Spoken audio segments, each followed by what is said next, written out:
His car was stolen. My friend and fellow teacher texted to tell me what happened.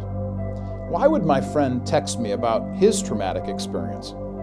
Dave had just recently asked me to initiate a discussion in his critical inquiry class. I jumped at the opportunity.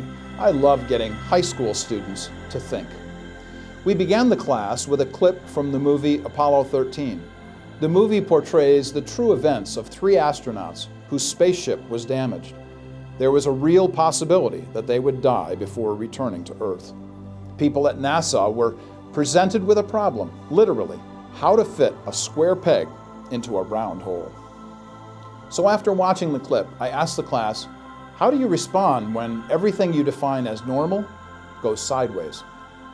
I introduced the class to the concept of normalcy bias.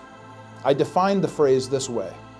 We tend to live life based on what is usual, what we've come to expect. We live our lives in a way that assumes life will always be this way. So we become predisposed to believing, my life will always be this way. The students and I then discussed questions like, how do you respond when things don't go your way? But the fun discussions really began when I began to ask what-if questions.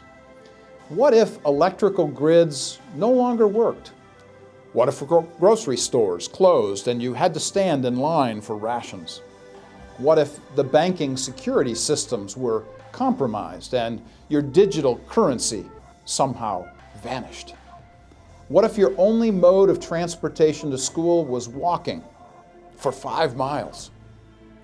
At the Comenius Institute, we believe that we should meet our circumstances understanding that our biased view of normal may not be God's normal for us, even when our car is stolen.